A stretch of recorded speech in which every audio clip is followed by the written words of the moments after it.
Olá amigos, eu sou Ivan Lopes, o Gato Místico, e hoje eu vim fazer um vídeo diferente. Quero falar um pouco sobre quem eu sou, de onde eu vim e principalmente falar um pouco sobre como eu descobri a minha mediunidade e como foi o meu primeiro contato com o tarô.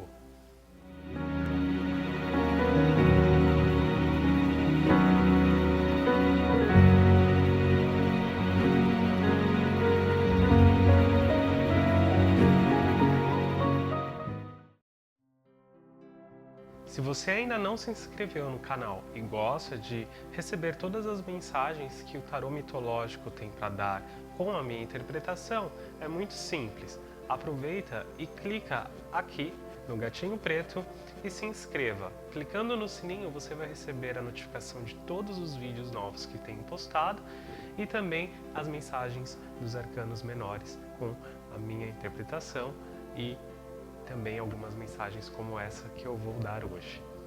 Seja muito bem-vindo. Bom, então falar um pouco sobre como eu comecei a descobrir a minha mediunidade é algo que remonta à minha infância.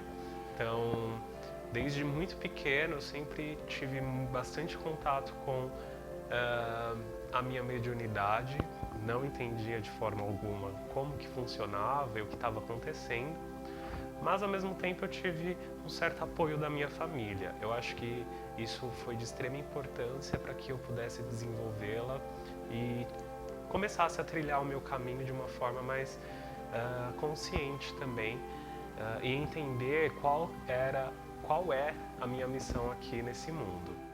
Então, desde pequeno, eu via coisas e coisas esquisitas aconteciam ao meu redor. Se você está me assistindo aí e se identificar com essa história, então comenta, porque eu acho que é interessante a gente ter essa ligação. Eu me recordo que desde pequeno eu via coisas, conversava com pessoas que não estavam ali e eu lembro que isso mudou muito e ficou muito mais forte quando a gente se mudou de casa. Então, a minha casa, onde eu vivo até hoje, eu tinha 4 anos e a minha casa ela era usada como parte de uma igreja evangélica, enfim, não sei exatamente qual que era a vertente, mas era evangélica e lá dentro eles expulsavam alguns demônios ou espíritos malignos, né? Eu acredito que o grande problema ali é que eles não sabiam lidar depois com esses espíritos, né? E desde muito pequeno, quando a gente mudou, eu via esses espíritos, esses demônios que ficaram ali presos, né? Então, eu tenho uma história que eu sempre conto e é um dos motivos também que eu tenho uma certa fobia, que no quintal da minha casa eu não conseguia ficar lá sozinho por mais de um minuto, porque sempre eu vi um palhaço que ficava debaixo da videira que tinha plantado lá no quintal, né? E esse palhaço ele sempre ria de mim e tentava me perseguir e eu sempre fugia. Por muito tempo eu achava que isso era coisa da minha cabeça, mas esse palhaço sempre estava lá. E eu nunca gostei de palhaço, talvez por conta disso também. Outra história que era muito frequente, na verdade, era nesse mesmo quintal tinha um homem que nunca mais apareceu para mim, ele aparecia na minha infância. Ele ficava em cima do telhado olhando, ele usava uma espécie de óculos verde, meio tecnológico, etc. Ele ficava observando ali e eu tinha muito medo. Eu acho que isso é algo que é muito frequente, essa palavra é muito frequente com quem tem uma sensibilidade maior, é ter muito medo. Bom, de qualquer forma, a gente vai seguindo a vida e a gente vai ouvindo o chamado, né? Então, durante muito tempo, até os meus 12 anos, eu vinha fugido disso. Eu não entendia o que estava acontecendo e tive notícias da minha família também de pessoas que tem mediunidade. Então, eu tenho uma tia muito querida que tem uma mediunidade super bem desenvolvida e ela sempre me ajudou muito a entender a minha própria. Então, a minha irmã também tem mediunidade muito forte. Minha mãe é uma pessoa que não desenvolve porque tem medo, mas ela tem ouvido o chamado e está desenvolvendo também a mediunidade dela. E a minha prima, que é assim, luz, e tudo que ela toca vira luz. É incrível ver como funciona. Então isso na minha família sempre esteve muito frequente. E quando eu fiz 12 anos, eu descobri a magia, né? Então, eu comecei a estudar sobre a Wicca aos 12 anos de idade e eu criei um livro de bruxo na qual eu anotava todos os meus estudos. Eu tenho esse livro até hoje e fui estudando e me identificando com isso, porque até então eu não havia me identificado com nenhuma outra religião. Eu achava uma bobagem, na verdade, isso acho que é meio de adolescente, né? Pré-adolescência. E eu tinha me identificado bastante com a Wicca, então eu lia bastante, fazia alguns encantos e comecei a fazer rituais também de energização e eu via que dava muito certo, era algo muito interessante e sempre funcionou muito, né?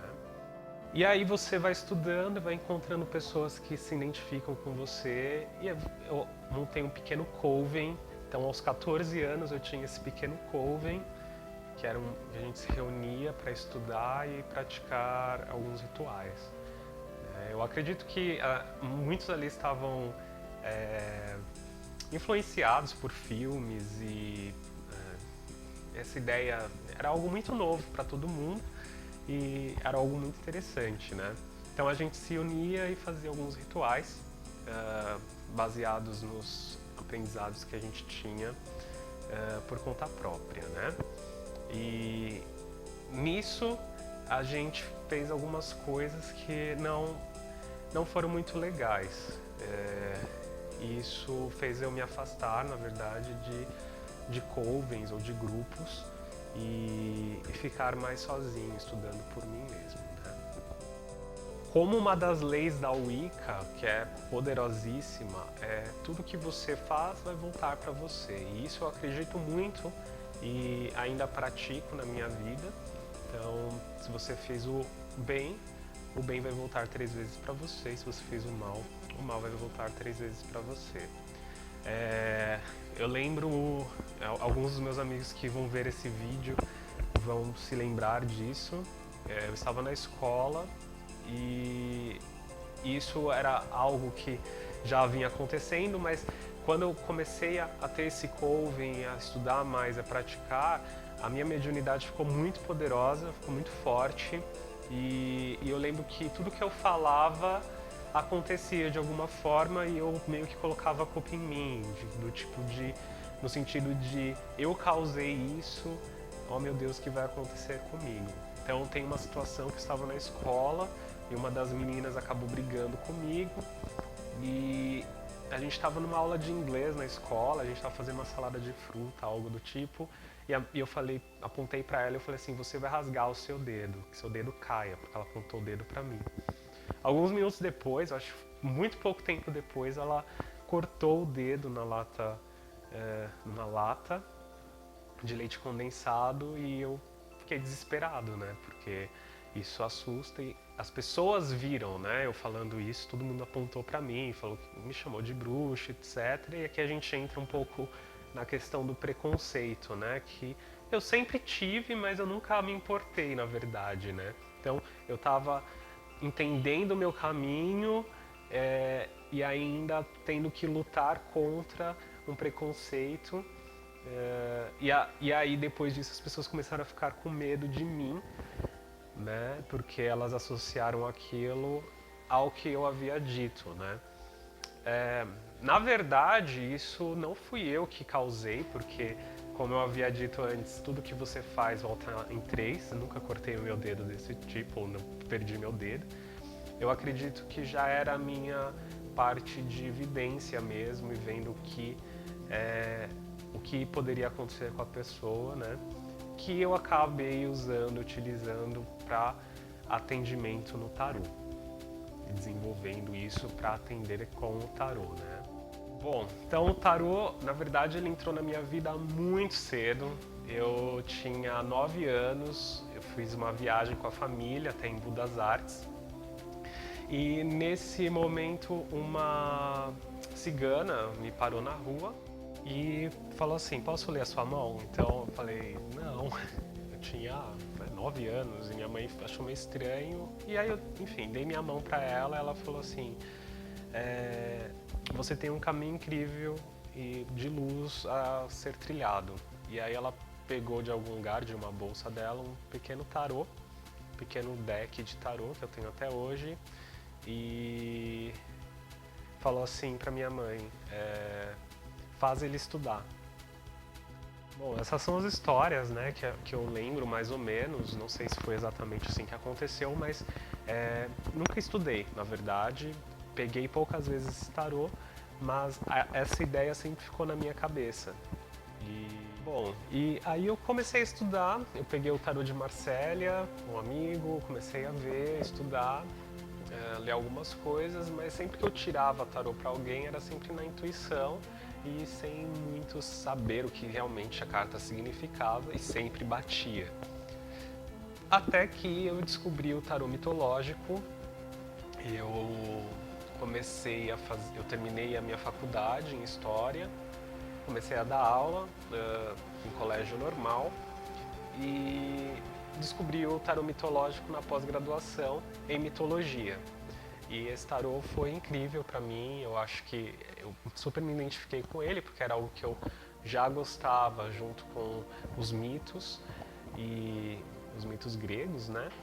E eu comecei a estudar ele. Então eu comprei esse tarô numa Bienal do Livro, na qual eu fui como professor aqui em São Paulo, e eu comecei a estudar ele. Então ele vem com um livro, vem com as cartas, eu comecei a ler, achei sensacional e juntei com o que eu já sabia sobre o tarô de Marsella, junto com o que eu havia aprendido na pós-graduação e comecei a jogar para os amigos. Então tive várias pessoas que quiseram jogar comigo e sempre bateu, sempre deu certo e eu ficava super feliz com isso.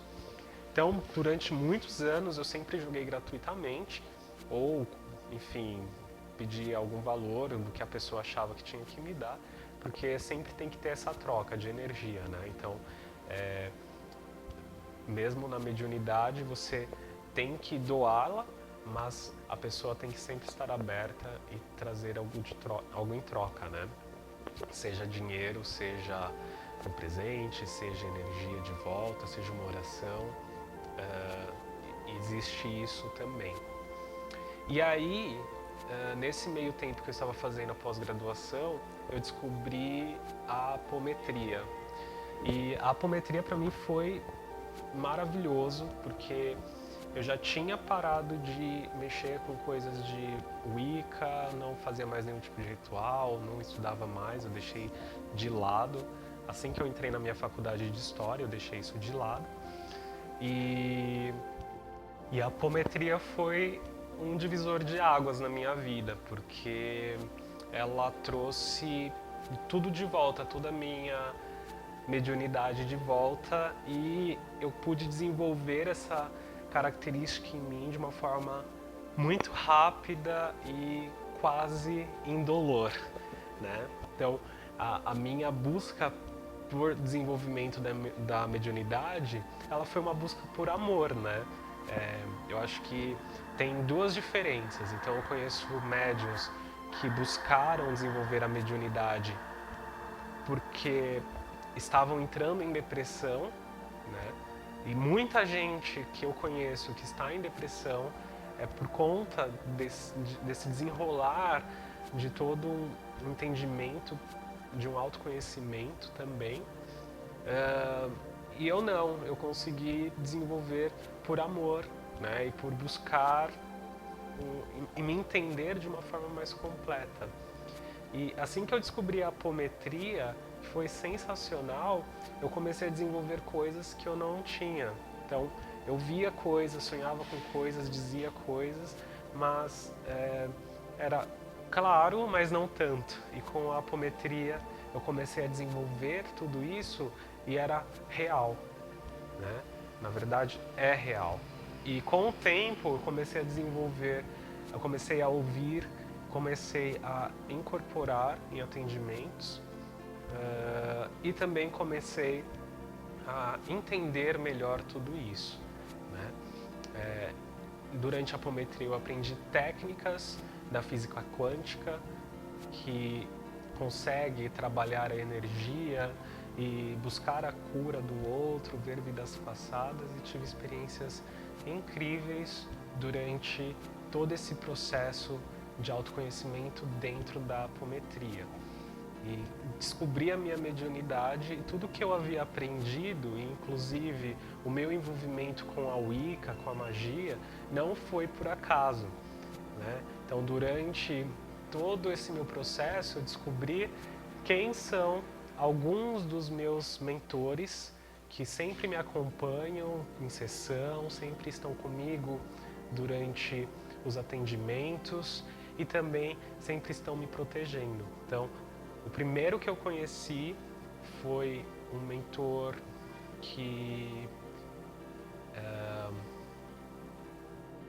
Bom, os mentores não deixaram contar sobre eles, então é assim que acontece, é assim que funciona. Então eles sempre estão comigo e um deles é um mago que sempre aparece, então quem tem mediunidade e vê, consegue enxergar ele do meu lado, né? E ele está comigo sempre me guiando, me aconselhando.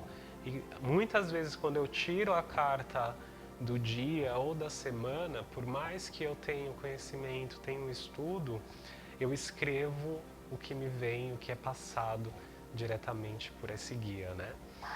É engraçado que justamente ontem, quando eu postei um vídeo falando sobre a carta do 9 de copas invertido, falando sobre a busca pela perfeição que nós temos, criamos expectativas e percebemos que ninguém é perfeito, eu havia postado esse vídeo e logo depois eu recebi uma mensagem de uma grande amiga minha, que também tem um canal aqui no YouTube, e falando justamente que a gente está extremamente conectado, porque ela estava fazendo um vídeo falando sobre a ideia da rejeição e falando também que ninguém é perfeito. Então existe essa conexão também muito forte entre mim e o universo, e eu sempre pretendo manter essa conexão junto com todos esses processos. Bom, e aí toda essa ideia de todo esse processo de buscar a mediunidade, de trabalhar tudo isso, aprender o tarô e usar isso, eu descobri que eu poderia profissionalizar isso e eu queria entrar nesse meio mesmo e começar a jogar tarô profissionalmente e buscar atender mais gente possível e encontrar mais pessoas para que quisessem me ouvir e que quisessem o conselho do tarô, também o meu conselho, a minha interpretação. E aí eu criei uma página no Facebook que eu coloquei o nome de Vans Lopes, tarólogo, enfim, nem lembro mais o nome, isso foi 1 ano e meio atrás, 2 anos atrás. Eu comecei a criar essa página começou a crescer e aí eu contava com o apoio dessa minha amiga, que hoje tem o canal dela próprio, Cosmos Comunica. Inclusive podem entrar lá, é muito interessante. E nós dois começamos a criar isso, só que tinha o meu nome e a gente falou, bom, vamos fazer algo maior, algo mais interessante, e aí surgiu o Gato Místico, né? E assim, o Gato Místico, na verdade, ele surgiu porque tanto eu quanto a Jéssica, a Cosmos Comunica, amamos gatos, e eu sempre tive essa ligação muito forte com gatos, e ele surgiu e a gente fez um pouco de numerologia, etc., e surgiu o Gato Místico. Então, assim que a gente criou o Gato Místico, a gente começou a trabalhar juntos, a página cresceu assim exponencialmente foi muito interessante e começamos a receber também a ajuda de outras pessoas, né? Então veio a astróloga e taróloga, ela joga tarô dos orixás, Aline Camargo, ela veio nos ajudar. Então até hoje, de vez em quando, ela escreve, baseada na carta que eu tiro, ela escreve falando sobre o orixá. Veio também depois a Titi Vidal, mostrando aí a parte astrológica junto com a carta. Veio a Carla Ruiz também falando sobre astrologia tradicional. E todo mundo se baseava dentro da carta da semana que eu tirava. Então isso era muito interessante e aí a ideia expandiu e cresceu. Hoje tenho quase 2.500 seguidores na página do Facebook, pessoas maravilhosas que sempre vêm, me agradecem, me dão um carinho imenso. Então, por vocês que eu continuo aqui também. Tenho a minha missão, que é encontrar mais pessoas para ajudar vocês a encontrar o seu próprio caminho, mas também tem todo esse carinho que eu recebo. Então, a energia, ela é troca, né? E isso é inegável. Então, toda essa troca que vocês me dão, todo esse carinho de feedback positivo, de falar que gostou e que o que eu disse mudou a vida ou mudou o dia, isso para mim é tão gratificante, é impagável, não tem dinheiro que pague isso. E por isso que eu tô aqui, na verdade. E aí eu comecei a criar vídeos, né? Então, eu sou uma pessoa muito tímida. Apesar de eu ser professor, apesar de eu cantar, apesar de eu ter feito teatro, mas quando eu entro na câmera, na frente da câmera, eu fico extremamente tímido, com medo de, não sei, eu tenho vergonha de me ver, de me ouvir, enfim. E eu precisava mudar isso em mim, né? Inclusive eu fiz o vídeo ontem falando sobre que ninguém é perfeito. E eu tenho trabalhado isso em mim porque eu tenho uma autocrítica muito grande. E assim, é extremamente destrutivo isso, né? E aí eu comecei a fazer vídeos. Vou enfiar minha cara aqui na câmera e fazer esses vídeos, vou fazer acontecer. E cá estou. Ainda tenho muita coisa a melhorar, ainda fico muito tímido na frente das câmeras. Às vezes eu me pego lendo a carta e não é essa ideia. Enfim, eu fico travado e tenho mudado isso em mim e tenho atingido também mais gente, né? E tenho alcançado o meu objetivo primeiro, que era estar aqui e passar o meu conselho e mostrar a minha cara para vocês. E aí eu, de uma certa maneira, eu assumi esse codinome, o Gato Místico, né? As pessoas às vezes me chamam assim, me ligam, me perguntam, falam Gato Místico. E eu acho que cabe a mim respeitar então esse novo nome que o universo me trouxe, né? E essa nova personalidade que faz de mim mais completo. Então eu acho que é incrível essa jornada, tem muito mais coisas que aconteceu, eu posso falar mais depois se vocês se interessarem, falar mais sobre a minha experiência com a minha mediunidade. Isso daqui é só uma pincelada e para apresentar para vocês quem é o Ivan, o que ele veio fazer aqui e por que ele está fazendo esses vídeos. E também agradecer tudo o que eu tenho recebido em troca. Isso para mim não tem preço. Bom, eu acho que é isso. É a primeira vez que eu tô fazendo um vídeo sem ser ao vivo, porque eu tenho lá no Periscope, e aí eu faço os vídeos ao vivo, eu acho que me solta um pouco mais. Então, mas essa é a primeira vez que eu faço um vídeo nesse formato. E eu gostaria de ter um feedback de vocês. Se você chegou até aqui nesse vídeo, comenta aqui embaixo e fala o que você achou. Para mim isso vai ser de extrema importância. Eu tenho o maior carinho em responder todo mundo. Se você tem alguma dúvida, se ficou alguma dúvida no que eu contei, também comenta aqui, depois eu explico, eu posso fazer outros vídeos explicando. Se você gostou, se identificou com essa minha história, conta aqui também nos comentários como que foi essa história. Eu quero saber, quero entender também se sou só eu que aconteceu dessa forma, mas eu não sou ninguém especial e eu acredito que isso possa ter acontecido com você também. Se você tem mediunidade, sente que está ouvindo o chamado, comenta aqui e eu posso tentar ajudar a você encontrar um caminho também. Né? Eu acho que é por isso, na verdade, que eu estou fazendo esse vídeo também. E gostaria de agradecer imensamente, muito mesmo, pelo carinho. Eu acho que não fico tão claro quando eu faço os vídeos da Carta do Dia. Eu tenho o maior carinho em agradecer por todos vocês que me seguem e eu quero que fique muito claro isso. Eu estou aqui por vocês e por mim e muito obrigado mesmo por essa troca que existe entre a gente. Muito obrigado, tenham uma boa noite, boa sorte e gratidão.